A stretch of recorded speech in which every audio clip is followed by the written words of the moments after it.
Bonjour Alexandra Malaval-Cheval. Bonjour. Directrice de Scalair, donc, qui a publié 2 rapports la semaine dernière sur la qualité de l'air autour de la vallée du Tyr. Que disent ces rapports ?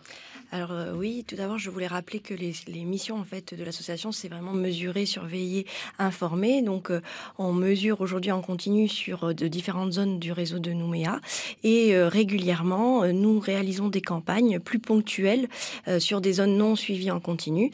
Et ce qui a été le cas donc entre 2016 et 2018 sur le quartier de la vallée du Tyr, à 2 endroits. Le premier endroit sur l'école Griselli, donc un peu en hauteur du quartier, et un suivi sur le long de la loi, le long de l'axe routier de la voie dégagement ouest, là, qui est l'axe majeur en fait de Nouméa. Et pourquoi avoir décidé de faire ces campagnes sur ces zones précises ? Alors, pour plusieurs raisons. La première, en fait, donc sur l'école Griselli, c'est suite en fait à des plaintes du personnel enseignant et des élèves qui subissaient en fait. Il y a eu des incidents en 2016 sur l'industriel et il y a eu donc des fumées et des personnes qui ont eu des symptômes, des toux, des irritations. Il y a eu un groupe de travail qui a été fait avec les autorités, notamment le gouvernement de Nouvelle-Calédonie, la DAS, la DIMINC, la province sud, la ville de Nouméa, l'industriel. Et Scalair a proposé de faire en fait une campagne complète sur cette zone, puisqu'aujourd'hui nous avons qu'un suivi en continu du dioxyde de soufre. Donc là, la campagne devait faire sur le dioxyde d'azote, sur les poussières fines, sur les prélèvements de poussière pour voir ce qu'elle contenait. Et donc c'est une campagne qui a duré 6 mois. Pour l'autre campagne qui a été faite entre 2017 et 2018 le long de l'axe routier, c'est vraiment pour avoir un suivi le long des axes qu'on réalise en fait régulièrement. Il y en avait déjà eu une qui a été réalisée en 2011 et on est revenu voir en fait ce qui se passait. Et les 2 études étaient en lien ou pas forcément ? Elles n'étaient pas forcément en lien. Elles ont été réalisées dans notre calendrier à 1 an d'intervalle. Et il nous semblait en fait judicieux d'attendre en fait la publication des 2 rapports pour pouvoir justement en parler et avoir une vision un petit peu macro sur ce quartier. Alors justement, c'est une des questions qu'on se pose. Les études pour l'école Griselli ont été faites jusqu'en 2017 à peu près. Oui. Pour la VDO, c'est en 2018. On est en 2020. Comment expliquer le temps qui est passé et qui a été nécessaire ? Alors en fait, une campagne... Elle est réalisée en continu. Toutes les données qu'on obtient jour par jour, elles sont données en direct sur notre site internet aux autorités compétentes. Après, par exemple pour Griselli, on a voulu aller plus loin. On a voulu faire des prélèvements et analyser ces prélèvements. Ça a pris du temps parce qu'on a eu beaucoup de prélèvements. On a voulu faire des analyses qu'on ne faisait pas auparavant sur la granulométrie et puis étudier sur beaucoup de temps. Et donc ça, bien sûr, ça prend du temps. C'est complexe et il faut après traiter toute cette donnée et avoir le temps en fait bien la traiter. Et ensuite, on a donc publié en fait sur notre rapport. Le rapport Griselli est sorti en 2019, mais on a voulu attendre en fait d'avoir la fin des résultats sur la voie de dégagement ouest pour pouvoir en parler plus globalement. Et alors justement, que dit par exemple le rapport sur l'école Griselli ? Alors sur l'école Griselli, ce qu'on voit, et ça sera aussi pareil sur la voie de dégagement ouest, on voit que 3 polluants ressortent principalement. Donc le dioxyde de soufre, qui est majoritairement émis par la centrale de Doniambo, les poussières fines, qui peuvent être d'origine multiple, et le nickel qui est contenu dans ces poussières fines. On voit en fait des dépassements de seuil sur ces 3 polluants. Alors parfois épisodiquement pour le nickel et pour le dioxyde de soufre et les poussières, donc avec des épisodes de pollution un peu de pointe. Et pour le nickel, c'est plutôt une pollution générale sur l'ensemble de l'année. Et ça veut dire que les enfants sont en danger ? Alors aujourd'hui, comme vous disiez, les résultats ont été réalisés depuis 3 ans. Ce qu'on note, c'est qu'on a une amélioration en fait sur le dioxyde de soufre, puisqu'on le voit de manière générale, puisqu'on a un suivi qui est continu. Nous, ce qu'on note, c'est que par contre, on n'a pas assez de données sur les poussières et qu'il faudrait aller faire un suivi en continu pour voir l'évolution et pour voir justement s'il y a de quoi s'alarmer sur cette zone-là. Donc la solution, ce serait quoi ? Un nouveau site de données, une nouvelle antenne sur l'école Griselli ? Alors, sur l'école griselier, ou du moins, nous, ce qu'on préconise, c'est d'avoir un suivi sur la vallée du Tir. Et potentiellement un petit peu plus en bas, en fait, puisque l'école griselier est située en hauteur, un peu plus en bas sur le quartier, là où il y a les habitations, pour voir, en fait, ce que ça donne, puisque là, on a fait vraiment 2 suivis, un sur l'axe routier, un sur l'école, d'avoir un suivi urbain, en fait, sur la zone, pour voir ce que ça donne, puisque depuis, on n'a pas eu de données poussières sur cette zone-là. Alexandra Malaval-Cheval, vous restez avec nous, vous êtes la directrice de Scalaire, et je vous informe que le standard est ouvert, donc vous pouvez poser toutes vos questions au 258 258. Alexandra Malaval-Cheval, donc ça c'est pour ce qui est de l'école Griselli. Pour ce qui est du rapport sur la VDO, qu'est-ce qu'il dit ? Alors, on a noté de nombreux épisodes de pollution sur cette zone. Il faut savoir que donc l'axe routier de la voie de dégagement ouest est vraiment l'axe majeur de la commune, avec près de 58 000 voitures par jour hors dimanche sur les derniers comptages routiers. Et on voit que c'est une zone très impactée, notamment sur les poussières. Parce qu'en fait, concomitamment, notamment dans les épisodes de pollution, on a l'impact du trafic routier qui est aggravé par une participation forte du site industriel de Doniambo lorsque les vents sont défavorables et qui viennent vers cette zone. Et est-ce qu'on a une connaissance des conséquences concrètes sur la santé des gens par rapport à ces deux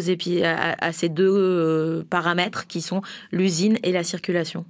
Alors, ce qu'on sait aujourd'hui, c'est que, par exemple, sur les poussières, l'OMS ou des études globales, même des études en Nouvelle-Calédonie, en études épidémiologiques, ont montré l'impact que pouvaient avoir ces polluants sur la santé humaine. Elles peuvent provoquer des crises d'asthme, avoir des problèmes cardiovasculaires, respiratoires. Donc, il est vraiment important de les suivre, de voir comment ça évolue et de pouvoir mettre en place des mesures si nécessaire. Et donc, c'est vraiment... Là, aujourd'hui, on montre bien sur ces 2 études, en fait, qu'on a un impact conjoint, en fait, à la fois du site industriel et du trafic routier. Mais il n'y a pas eu d'études épidémiologiques précisément sur ce quartier pour venir appuyer vos rapports à vous ? Non, pas sur ce quartier même, mais il y en a eu en fait un peu plus, en 2014, avec des études en fait sur la santé des écoliers, et c'était concomitamment à nos stations fixes en fait. C'était les écoles qui étaient à proximité de nos stations, et donc potentiellement lors de prochaines études épidémiologiques, ça pourrait être une zone à étudier. La SLN a apporté des modifications par rapport à ces procédures, par rapport à ces filtres également. Quel regard vous portez là-dessus ? Est-ce que ça va dans le bon sens et est-ce que c'est suffisamment efficace ?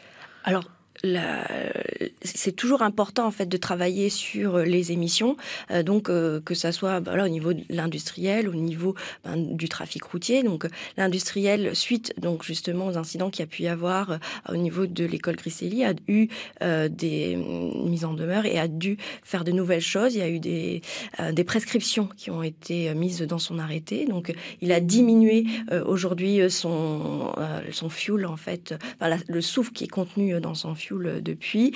Il doit informer aussi lors d'incidents l'école. Donc il y a des choses qui sont faites et je pense que ça va dans le bon sens. Il faut en fait toujours continuer à justement concomitamment à mesurer et à vérifier en fait que les concentrations au niveau de la population sont bonnes, et si elles ne le sont pas, continuer à faire des choses pour réduire les émissions. Donc, ça va dans le bon sens, mais est-ce que c'est suffisant ? Alors aujourd'hui, je pense que pour le dioxyde de soufre, on voit une amélioration. Là, on va bientôt sortir notre rapport 2019. On a eu moins d'épisodes de pollution. Alors ça peut être aussi dû à des vents, mais on note quand même une diminution globale. Je pense que sur les poussières, on a encore un travail à faire, que ce soit au niveau de l'industriel, mais également en fait des pouvoirs publics pour le trafic routier. Et on va tout de suite du côté du standard. On a Aude au téléphone qui voudrait vous poser une question. Bonjour Aude. Oui, bonjour. Moi, je voulais intervenir parce que depuis le confinement, on a eu plusieurs épisodes sans voiture, sans les bateaux de croisière.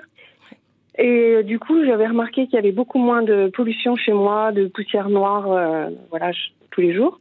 Et là, le trafic routier a repris. La SLN ne s'est jamais arrêtée, mais je n'ai quasiment plus de poussière noire. Donc, quid des bateaux de croisière ?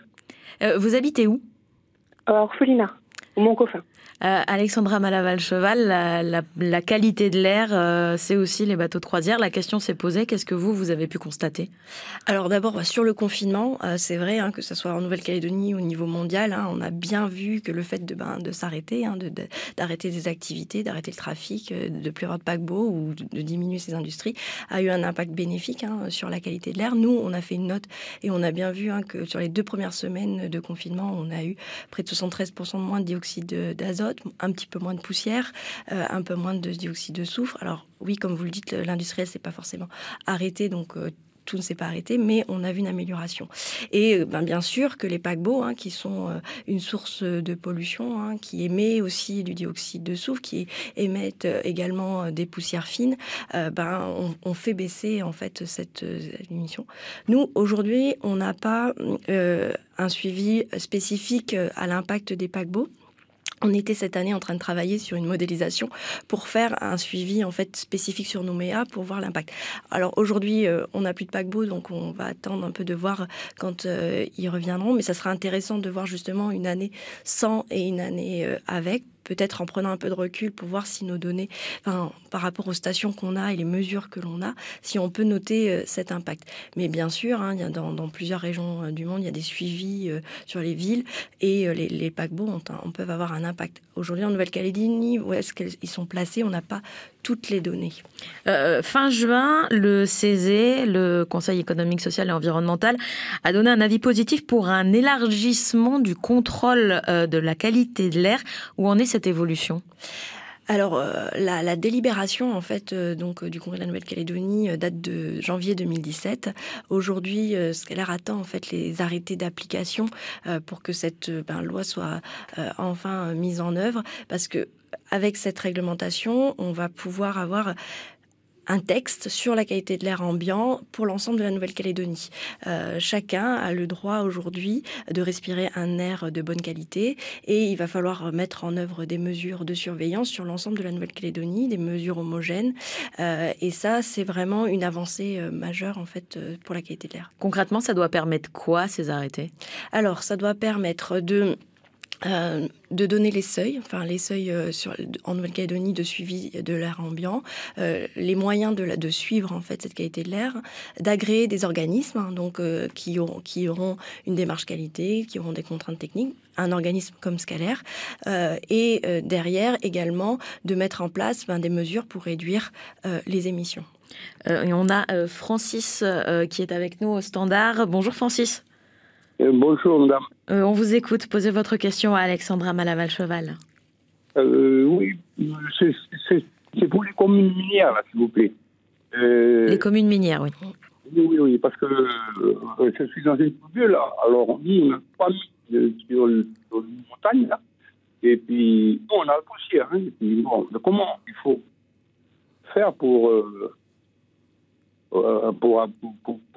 contrôler, quoi. Pour contrôler ce qui se passe sur les communes minières. C'est une des questions. Merci beaucoup, Francis. C'est une des questions qui se posent par rapport à l'élargissement des compétences au niveau du contrôle de l'air.